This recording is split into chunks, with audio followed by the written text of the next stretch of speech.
trêve de plaisanterie. J'ai une demi-heure pour vous présenter 6 ans de travaux, donc ça va être de l'accélérer et je vous prie de m'excuser par avance si je prends des raccourcis.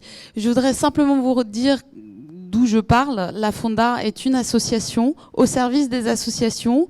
Elle existe depuis fort longtemps, depuis les années 75. Elle s'est profondément transformée. Ah oui, ben non, c'est celui-là. Depuis sa création en 81, officiellement. Initialement, c'était la DAP dans les années 75. En 81, la Fonda a été créée avec pour ambition de valoriser la contribution essentielle du tissu associatif à la transformation de la société, dans ses aspects évidemment sociaux, démocratiques, politiques, économiques aussi, puisqu'on dit que les associations n'ont pas d'activité économique, mais elles représentent quand même pas loin de 5% de points du PIB et pas loin de 2 millions d'emplois, donc c'est pas anodin. Et donc pendant très longtemps, la Fonda a eu cette mission de construire une parole transversale et de représenter les associations auprès des pouvoirs publics. Et aujourd'hui, puisqu'il y a maintenant le mouvement associatif, c'est la fonction centrale, nous nous sommes recentrés sur notre fonction de laboratoire d'idées, avec une double mission qui consiste évidemment de continuer à valoriser la contribution essentielle des associations qui sont très très très souvent à l'origine des innovations sociales dont Madame Reinhardt nous parlait à l'instant. Donc continuer à éclairer cette contribution et puis également outiller les responsables associatifs pour qu'ils puissent se doter d'une vision stratégique. Et pour ça, on utilise énormément les outils de la prospective. Et c'est ce qu'on a appelé le programme Faire Ensemble 2020, qu'on a lancé en 2010. On se projetait à 10 ans pour imaginer les avenirs possibles du monde associatif et permettre aux responsables associatifs, du coup, de prendre la mesure de toutes les transformations qui traversent notre société, puisqu'on dit un peu rapidement qu'on est en train de traverser 4 transitions simultanées qui sont très rapides, qui sont la transition numérique, on en a parlé à l'instant, mais c'est une lame de fond. Il y a la transition institutionnelle et démocratique qui est à peine engagée, qu'il faudra probablement prolonger un petit peu. La transition écologique qui vient évidemment perturber aussi nos manières de concevoir notre rapport à la nature et aux ressources naturelles, et qui du coup a aussi des effets sur la transition économique, avec l'émergence de nouvelles formes d'entreprendre, y compris dans le secteur associatif. Qu'est-ce que c'est l'attitude prospective ? Je ne peux m'empêcher de citer Gaston Berger qui rappelait que c'était 5 points, voir loin, ça veut dire penser le temps long, voir large, c'est-à-dire croiser des expertises, croiser les points de vue, faire le pas de côté qui va nous permettre de voir un petit peu les choses autrement, confronter des points de vue pour pouvoir fiabiliser nos analyses, analyser en profondeur, et c'est assez difficile parfois de distinguer l'anecdotique, l'effet de mode, du basculement radical qui va avoir des répercussions sur le long terme. Prendre des risques, c'est aussi prendre des risques, la prospective, c'est-à-dire bousculer un petit peu les idées reçues, les conformismes de pensée, s'autoriser à penser l'impensable, et puis aussi et surtout, j'ai envie de dire, penser à l'homme avec un grand H, donc l'homme et la femme, bien sûr. La prospective doit venir nourrir des choix individuels et collectifs. C'est le sens de la démarche. Ah oui, je m'en mêle les pinceaux. En fait, c'est mieux si tu fais la savette. Tu veux que je vienne avec toi ? Je suis là. Pas de souci. Alors, c'est un formidable outil d'aide à la décision. On s'en sert d'abord pour comprendre le présent, explorer les futurs possibles de manière, dans la méthode classique, on fait de l'exploration des futurs possibles, souvent sous la forme de scénarios exploratoires, et ça nous permet ensuite d'identifier les questions essentielles, les enjeux. Un enjeu au sens étymologique du terme, c'est ce qu'on a à gagner ou à perdre, c'est la mise. Un enjeu enjeux. Donc c'est ça, la prospective nous aide à identifier ce qu'on a à gagner ou à perdre dans les grandes transformations qu'on est en train de vivre, pour pouvoir ensuite bâtir des stratégies pour éviter de subir ces transformations. Donc c'est un formidable outil d'aide à la décision, mais c'est aussi chez nous, à la Fonda, dans la manière de le faire, très très très participative, un support de délibération collective, et beaucoup de réseaux avec lesquels nous avons travaillé s'en servent aussi pour redéfinir leurs projets stratégiques, leurs projets associatifs, se doter d'une feuille de route pour l'avenir. Alors, en 2010, quand on a lancé l'exercice de prospective, on a évidemment commencé par un diagnostic du présent, et on a consulté pour cela, dans le cadre d'une enquête en ligne auprès de... Je veux bien que tu avances, s'il te plaît. Voilà. Une enquête en ligne auprès de 1500 répondants, donc des responsables associatifs. Et puis, on a animé 55 groupes de travail qualitatifs dans 19 régions, et on les a consultés sur une question assez ouverte. Quels sont les sujets qui vous paraissent importants pour l'avenir des associations ? Ils nous ont fait une remontée très très pertinente des problématiques ou au contraire des opportunités qui se présentent à eux et leurs forces par rapport à l'avenir.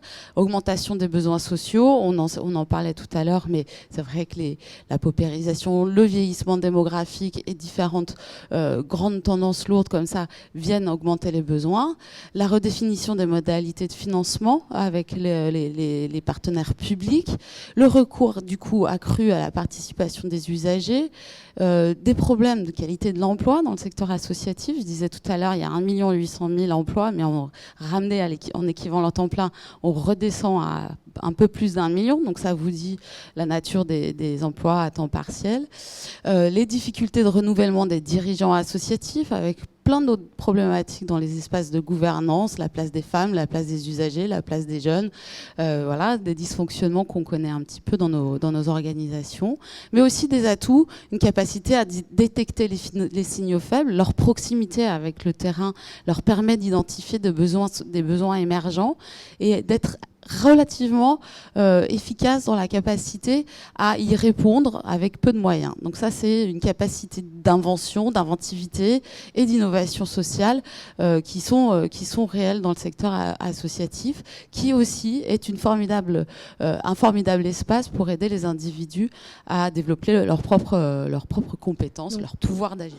Tous ces axes sont des axes sur lesquels la Fonda accompagne des porteurs de projets associatifs. Alors, on ne fait pas de l'accompagnement. Voilà, au sens strict du terme, on ne fait pas de l'accompagnement au sens conseil, mais effectivement, on fournit des éclairages, on repère des bonnes pratiques, on transmet notre savoir dans des interventions, dans des ateliers, etc. On ne fait pas de conseil auprès des associations. Des rapports, cela prend également la forme des fois de groupes de travail, c'est ça ? Voilà. Oui. Ça prend la forme d'études, de groupes de travail, de rencontres débats, de publications, de notes d'éclairage, de rapports de 180 pages. Il y a à peu près tous les formats. Voilà, vous voyez, le diagnostic nous a permis d'imaginer 4 scénarios pour l'avenir. Je ne vous présenterai pas les 4 scénarios, mais vous voyez, ce diagnostic est très pertinent, très lucide sur les forces et les faiblesses du monde associatif, mais un peu auto-centré. Rien sur le vieillissement démographique, à part marginalement dans le problématique de gouvernance, rien sur le numérique, rien sur les enjeux écologiques. On s'est dit, on ne peut pas laisser le monde associatif qui, à juste titre, est pris un peu dans un effet de ciseau entre la diminution de ses ressources et l'augmentation des besoins, et tout le temps dans l'urgence, avec un cadre réglementaire qui se complexifie, qui se durcit parfois. Donc du coup, c'est vrai qu'on les blâme pas, mais c'est vrai qu'ils sont un petit peu, auto-centrés sur leur diagnostic du présent. Du coup, on a convoqué dans la deuxième phase de l'étude la crème de la prospective française pour qu'ils viennent partager, francophone même, pour qu'ils viennent partager leurs travaux. Attends, reviens s'il te plaît en arrière, c'est moi qui suis allée trop loin tout à l'heure. Et donc, dans le cadre de séminaires très qualitatifs, avec 8 experts de la prospective, il y avait De Stat, il y avait Durance, il y avait Jouvenel père et fils, il y avait, j'en oublie, c'est pas bien, il y avait Thierry Gaudin, il y avait Fabienne Gouboudiman, il y avait Stéphane Cordobès de la Tatar. Ils sont venus partager leurs travaux avec nous, et de grands discutants du secteur de l'économie sociale, des grosses têtes de réseau ou de l'administration. Et une centaine d'acteurs associatifs. Et et ça nous a permis d'identifier 200 tendances, dont 60 ont été jugées collectivement, toujours, très structurantes pour l'avenir des associations. Je vais essayer d'aller le plus vite possible. C'est vrai qu'il nous reste à peu près un gros quart d'heure, 20 minutes. Voilà. Donc du coup, peut-être qu'on peut passer sur les tendances directement. Je vais aller directement. Donc 200 tendances. En prospective, je vais très très vite, on les classe. Donc là, tu peux avancer sur la carto. Ça donne ça, et c'est un schéma qui est très interactif et que vous pouvez explorer. Chaque petite perle est une tendance. Vous cliquez dessus, ça ouvre une petite lightbox et ça vous donne quelques explications sur la tendance, quelques données chiffrées et quand on a repérer plus de ressources, des liens pour en savoir plus. Je ne vais pas vous présenter ce schéma. On le trouve sur votre site internet. Fairensemble2020.org. Ah oui, c'est pas sur le site de la Fonda, d'accord. On peut y accéder. Donc, mais Faire ensemble 2020.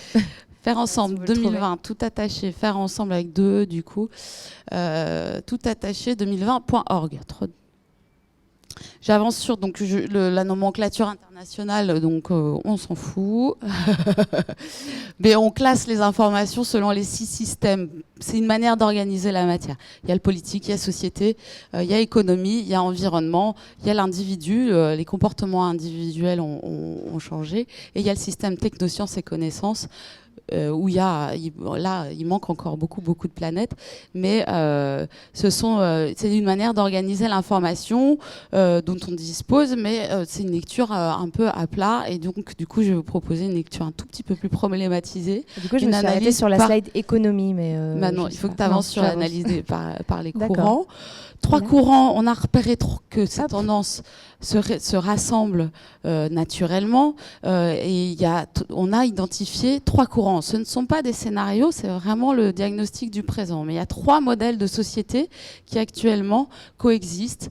Dans le courant de la fragmentation, on va trouver toutes sortes de tendances qui disent, la fragmentation dit bien son nom, qui sont caractérisées par le repli individualiste, la défiance vis-à-vis des instances des institutions jusque-là mandatées pour nous représenter, les ségrégations territoriales, les inégalités sociales, les inégalités territoriales, la ségrégation. Bon, bref, vous lisez Le Monde, vous êtes dans la fragmentation jusqu'au cou. C'est malheureusement une lame de fond et c'est un modèle de société. Tu peux passer si tu veux la place. C'est un modèle de société qui est un petit peu vertical, descendant et tourné vers le passé. C'est la lame de fond qui pour le moment est encore majoritaire. Il y a un deuxième courant qu'on a repéré, qu'on a appelé la fluidité, qui lui est plutôt un courant de société ancré dans le présent, dans l'instantanéité, qui est très caractérisé par la montée en puissance des nouvelles technologies, un bouleversement du rapport au temps et à l'espace, avec du coup des logiques beaucoup plus horizontales, la porosité des frontières entre les familles institutionnelles. La recherche va venir travailler avec le monde de l'entreprise et qui va aussi s'appuyer sur le monde associatif pour faire de l'open innovation, enfin de l'innovation ouverte. Et voilà, on est sur un courant beaucoup plus inscrit dans l'instant, dans le présent. Et puis il y a un troisième courant qui lui est beaucoup plus tourné vers le futur, qu'on a appelé l'empathie, qu'on a hérité des courants du développement durable. Finalement, c'est un courant de société qui traduit un repositionnement de l'individu beaucoup plus responsable vis-à-vis des générations futures, beaucoup plus dans l'empathie, c'est-à-dire en capacité de se mettre à la place de l'autre et du coup de développer des modèles d'intelligence collective très horizontaux, voire ascendants, c'est-à-dire développer le pouvoir d'agir. On va retrouver là-dedans les commoners, les gens qui sont dans l'empowerment. On va retrouver évidemment tous les gens qui sont dans les mouvements créatifs, culturels, écologiques, etc. Donc là, juste pour préciser, tout ce qu'on voit, les petites cartes, c'est les cartes qui font partie d'un jeu que je vais animer tout à l'heure. En fait, chaque petite carte, c'est ça, est représentée en réel dans un jeu que vous pourrez expérimenter tout à l'heure lors d'un atelier animé par Charlotte. C'est vrai que je me permets de le dire parce que ça peut paraître un peu anecdotique en fait, toutes ces cartes. Il y a un lien. Voilà pour les grands courants, et du coup maintenant je vais vite très rapidement vous présenter, ou alors j'arrête. Non, il reste encore un petit quart d'heure. Ok. Ouais, ça va. Donc, on est bon. Ça, c'était le diagnostic du présent, très complet, vous l'aurez vu, très complexe aussi, mais la prospective, c'est aussi arriver à dompter la complexité, et dans cette complexité, à identifier les questions qui vont être centrales pour vous en tant que porteur de projet, associatif ou pas, mais en tout cas, c'est vraiment nécessaire de bien nommer les choses et de bien comprendre les choses pour pas ajouter encore plus au désordre. Je vais faire une petite focale sur une déclinaison thématique de nos travaux de prospective sur l'avenir des modèles socio-économiques des associations, car vous l'avez compris, il y a un grand nombre de transformations qui viennent bousculer les responsables associatifs, l'évolution de la nature des financements publics, BPI vient d'en faire l'illustration, voilà, le recours à du prêt, de la dette, de l'avance remboursable, sont des nouvelles formes de financement pour le monde associatif classique, traditionnel, et il faut reconnaître que très récemment, les travaux du Viviane Sternonnog sur les 5 dernières années, donc entre 2005 et 2011, elle a relevé une diminution de la subvention de 3,6% par an, et une augmentation de 73% de la commande publique. Donc c'est plus du tout la même logique de partenariat dans la commande publique, dans le marché public. Le besoin est déterminé a priori, et on a un acteur, associatif ou pas, à la limite, on s'en fiche tant qu'il est efficace, mais qui va du coup répondre à un marché public. Et ça a des conséquences évidemment sur les petites et moyennes associations qui ne sont pas forcément dotées des experts qualifiés pour répondre à des cahiers des charges complexes. Et puis ça a surtout des conséquences à long terme sur l'innovation spontanée, on va dire. Enfin, ça délimite un petit peu le terrain, la marge de manœuvre qu'ont les acteurs associatifs pour innover, pour faire des propositions, pour être en mode projet. Parmi les tendances fortes aussi, le développement des alliances, de logiques d'alliance, des regroupements, des mutualisations, des fusions. C'est une tendance un peu maintenant qui est plus tellement nouvelle dans le monde associatif. C'est parfois une injonction d'ailleurs à se regrouper, mais c'est aussi pour le meilleur des alliances aussi. Pas sous la contrainte, mais pour jouer la complémentarité entre des réseaux associatifs, des acteurs publics, des acteurs privés. Donc ça, c'est une tendance assez structurante. La porosité des frontières entre l'économique et le social, là encore, le simple fait qu'on commence à mettre de l'innovation sociale dans les outils de financement qui jusque-là étaient étaient quasi exclusivement tournés vers l'innovation technologique, prouve que voilà, nos institutions tiennent compte de cette tendance nouvelle. Et il faut voir que la société civile s'empare des questions économiques. Et en rapprochant l'économique du social, elle crée vraiment une nouvelle forme de valeur, une nouvelle forme de richesse. La demande sociale, elle aussi, augmente. Je disais tout à l'heure, augmentation de la pauvreté, du chômage de longue durée, de la précarité subie, et puis donc le vieillissement démographique suscite aussi de nombreux nouveaux besoins qui vont de la préservation du capital santé à la fin de vie, en passant par l'habitat, la mobilité, les liens sociaux, les liens intergénérationnels, etc. Donc là, il y a à travers cette tendance cela matière à inventer de nombreuses solutions.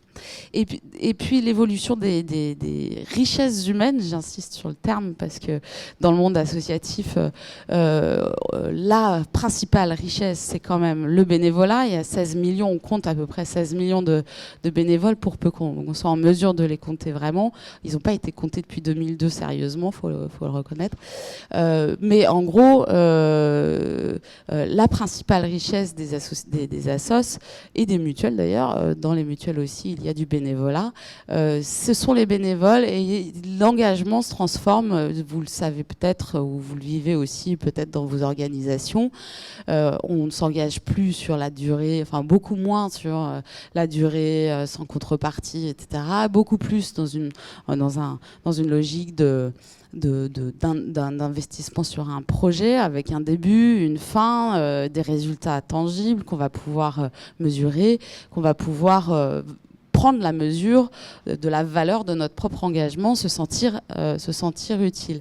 Donc il n'y a pas nous on s'oppose à l'idée reçue qui dit qu'il y a plus d'individualisme. Il n'y a pas plus d'individualisme, mais il y a jamais eu autant de bénévolat qu'aujourd'hui, mais il est très différent de l'âge d'or du militantisme dont certains peuvent être un peu nostalgiques et parfois à raison.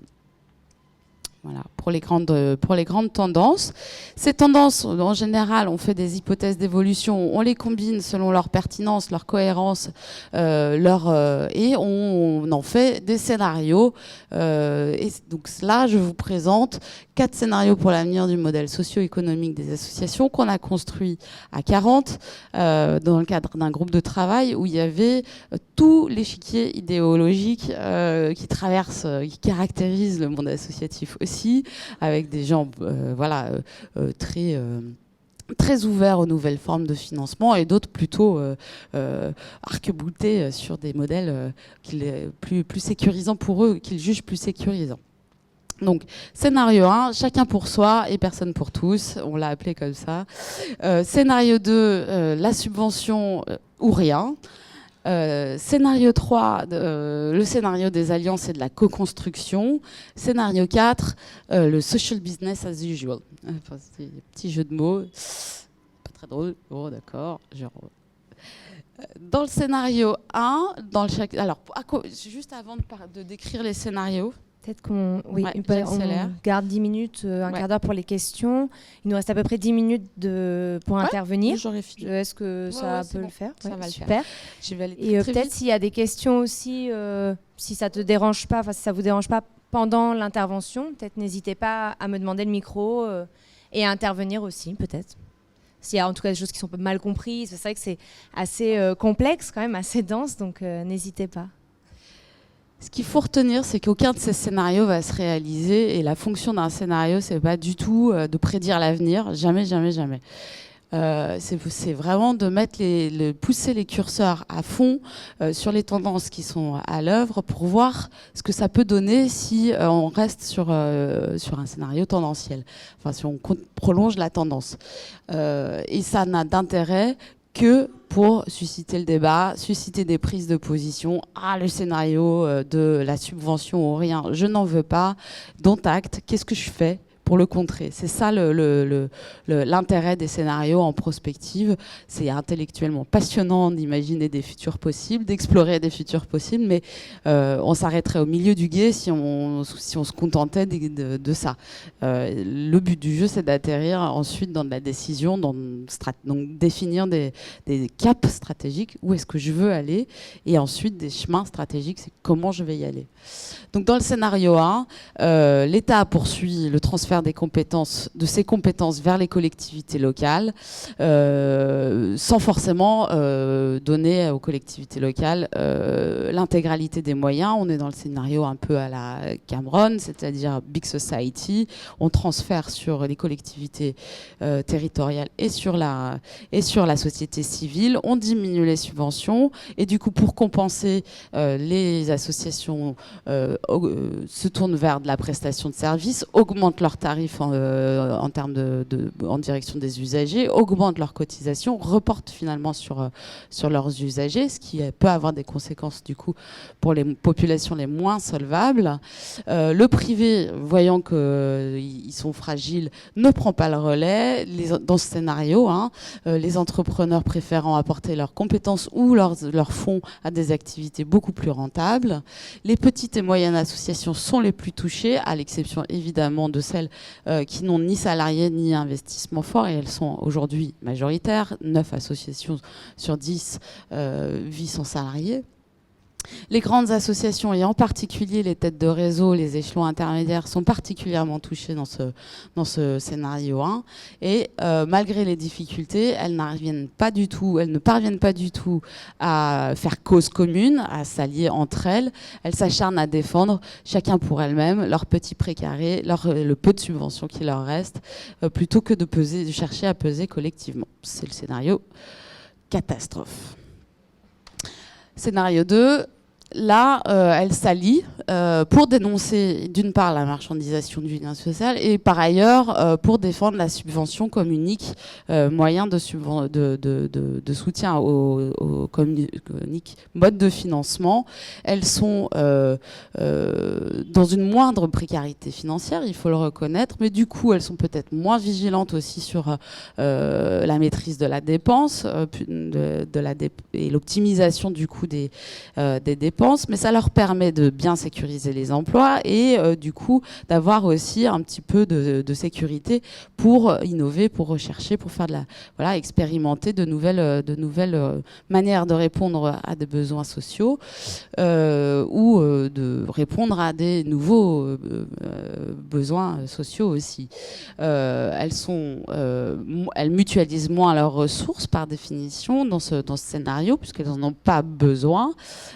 Et en revanche, elles mettent en œuvre des dispositifs publics au risque d'être totalement instrumentalisés. Donc, dans ce contexte, l'engagement bénévole s'institutionnalise un petit peu avec, par exemple, la montée en puissance du service civique, les questions qui deviennent obligatoires, et la réserve citoyenne. Dans le troisième scénario, donc on l'a appelé Alliance et co-construction. C'est le scénario où les associations entre elles et avec d'autres familles d'acteurs s'allient. Elles s'inscrivent du coup dans des dispositifs territoriaux d'innovation sociale où elles vont pouvoir mettre en valeur leur expertise, leur connaissance fine des besoins et du territoire. Elles vont donc participer à des diagnostics partagés, co-construire et imaginer des réponses aux défis du territoire, mutualiser leurs moyens avec d'autres familles d'acteurs et évidemment se doter de systèmes d'évaluation partagés pour pouvoir mieux piloter leurs propres les projets. Du coup, on est on aurait pu l'appeler le scénario de la communauté d'action. C'est un peu notre expression fétiche en ce moment à la Fonda, la communauté d'action, qui n'est pas une nouvelle institution, mais plutôt une structure, enfin une non-structure, mais un regroupement d'acteurs qui, chacun dans sa sphère de responsabilité, va s'engager à mettre des moyens pour contrer le décrochage scolaire, l'alcoolisme, j'en sais rien, les comportements déviants, les accidents de la route, enfin voilà, se concentrer sur un objectif somme toute limité, somme toute restreint, mais du coup mettre tous les moyens pour se donner toutes les chances de réussir à l'atteindre. Dans ce scénario, donc il y a hybridation évidemment des ressources, il n'y a plus du tout que les cotisations ou que la subvention, mais il y a du prêt, il y a de la dette, il y a de la subvention, il y a de la recette d'activité, il y a toutes sortes de choses. Dans ce scénario, les associations se professionnalisent beaucoup, se dotent d'outils de pilotage, de monitoring, de reporting. Le bénévolat se développe aussi, et surtout le bénévolat et le mécénat de compétences. Ça, c'est un petit peu le scénario qui semble idéal, en tout cas, comparé au scénario 1 et 2. Celui-ci semble en tout cas avoir une finalité plus positive, plus complexe. Oui, voilà, on va vers plus positif. Ouais.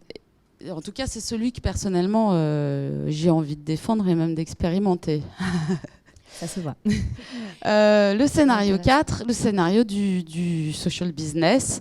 Donc là, dans ce scénario, les associations prennent totalement acte du recul du financement de l'État. Elles assument du coup pleinement leur rôle d'acteur économique, parce qu'elles peuvent avoir, elles sont parfois des acteurs économiques, elles sont souvent employeurs et elles génèrent du chiffre d'affaires. Donc là, elles assurent pleinement leur rôle d'acteur économique. Je rappelle que sans les associations, l'aide à domicile, les maisons de retraite, les quartiers, le sport, la culture, enfin c'est ça l'activité économique dont on parle. Hein. Elle rapproche utilité sociale et donc rentabilité économique.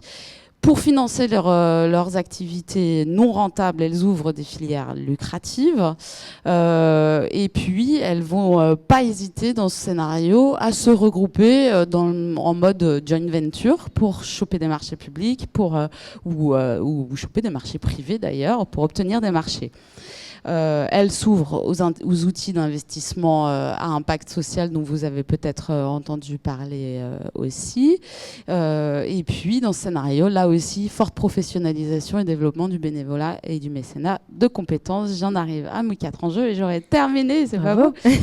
Super. Mes 4 enjeux, donc du coup, vous l'aurez vu, ces scénarios, si tu veux bien passer à la slide suivante. Pardon.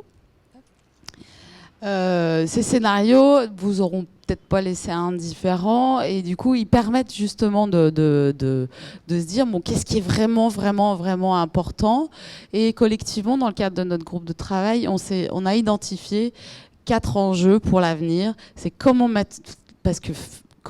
réaliser des alliances, enfin comment construire des alliances entre des acteurs de l'ESS, enfin du monde associatif avec d'autres acteurs sans perdre ce qu'il faut, les valeurs et les principes et les exigences de l'économie sociale et solidaire, à savoir d'être des sociétés de personnes d'abord, de faire une forte place à la délibération collective, à ce qu'on appelle la démocratie interne, qui est parfois qu'une intention, mais il faut le connaître. Comment on fait pour pas perdre notre identité tout en s'inscrivant dans des logiques d'alliance, de partenariat.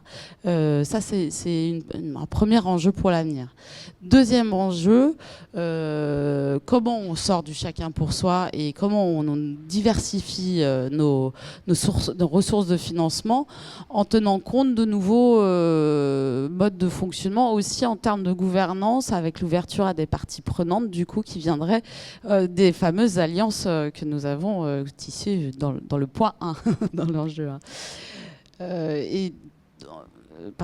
Comment garantir, donc troisième enjeu, comment garantir néanmoins une sorte d'autonomie, une forme d'autonomie et d'indépendance pour préserver leur marge d'innovation, donc pour éviter d'être instrumentalisés, pour éviter d'être aussi que leur créativité soit captée par des acteurs qui seront peut-être moins dans des logiques de partage.